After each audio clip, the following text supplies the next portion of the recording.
Alam mo ba na may tatlong era na sinusubok ang bokabularyo mo ngayon?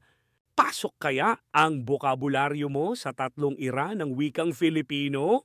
Mula sa Gen Z slang hanggang sa modernong Filipino, hanggang sa mga klasiko o makalumang salita ng ating wika, tingnan natin kung anong era ka magaling. This is the top 30 Filipino words in 3 eras: Gen Z, moderno at klasiko.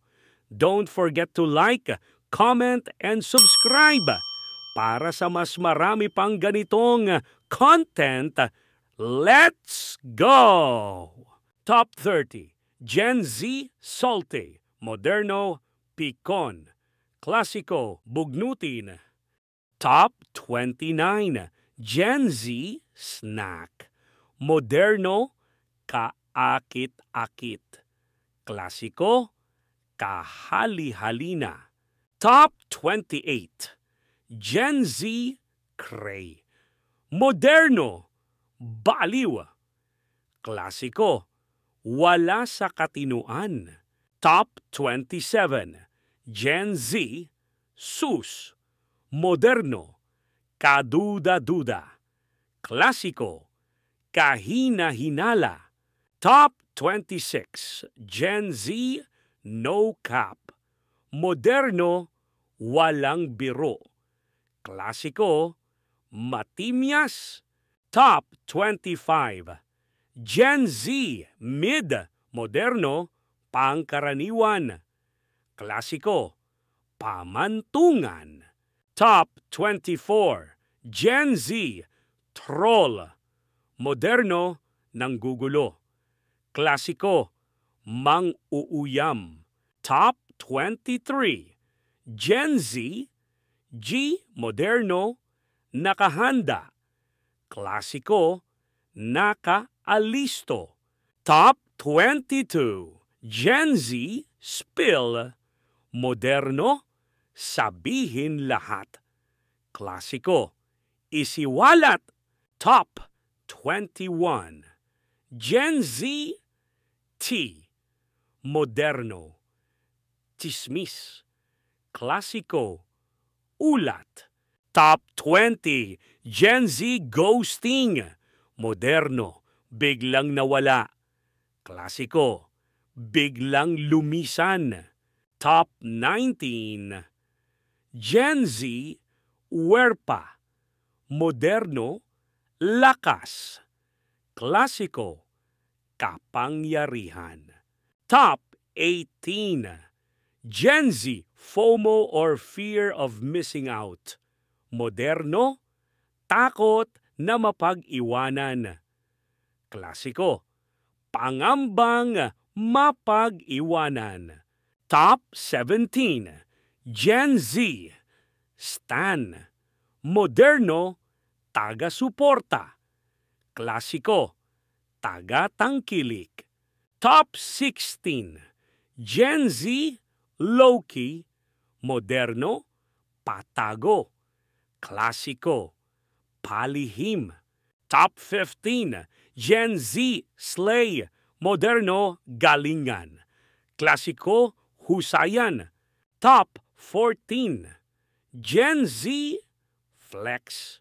Moderno, ipagmalaki. Klasiko, ipaghambog.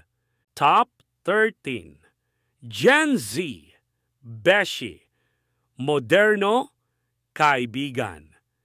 Klasiko, kasangga. Top 12. Gen Z, walwal. Moderno, magpakasaya. Klasiko, kalayawan. Top 11. Gen Z, cringe. Moderno, nakakahiya. Klasiko, nakakasirang puri. Top 10. Gen Z, tropa. Moderno, barkada. Klasiko, kapisanan. Top 9. Gen Z, hanash. Moderno, reklamo. Klasiko, hinaing. Top 8. Gen Z, haggard. Moderno, pagod. Klasiko, losyang. Top 7, Gen Z Marites. Moderno, tsismosa. Klasiko, mapanibugho. Top 6, Gen Z SKL. Moderno, ikwento ko lang. Klasiko, isalaysay. Top 5, Gen Z Clout. Moderno, kasikatan. Klasiko, kabantugan. Top 4, Gen Z Simp. Moderno, patay na patay. Klasiko, pabalinghat. Top 3, Gen Z Charot. Moderno, biro. Klasiko, katuwaan. Top 2, Gen Z Pet Malu. Moderno, astig. Klasiko, napakahusay. Top 1, Gen Z Lodi.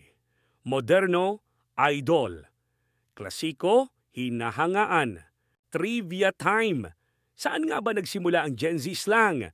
Ang Gen Z ay tumutukoy sa mga taong ipinanganak mula mid-19 na dekada hanggang early 20 dekada habang lumalaki sila kasabay ng internet at social media like YouTube, TikTok, Twitter, Facebook at iba pa. Nagsimula ring magsanga-sanga ang mga bagong paraan ng pakikipag-usap. Dahil sa fast-paced digital culture, mahilig ang Gen Z sa number 1, shortened words. For example, OOMF, meaning one of my friends or followers. Number 2, acronyms. For example, GOAT, meaning greatest of all time. Number 3, phonetic spelling. For example, WORPA from power. At number 4, humor plus irony. For example, slay at delulu. Ginagamit ito para maging relatable, expressive, at minsan para sa inside jokes online. May mga Gen Z slang na hindi na rin naiintindihan ng ibang Gen Z. Ganun kabilis mag-evolve ang lengguwahe. Kaya mahalagang maalala, bawat henerasyon ay may sariling wika. At lahat sila ay bahagi ng kasaysayan ng ating komunikasyon. Mula irog hanggang lodi, lahat ay may halaga. Ilang salita ang alam mo? Comment down below kung saan ira ka pinakamarunong. Gen Z ba? Moderno o klasiko? Don't forget to like, follow, and subscribe para sa susunod na round ng bokabularyo. Hanggang sa muli, kabida!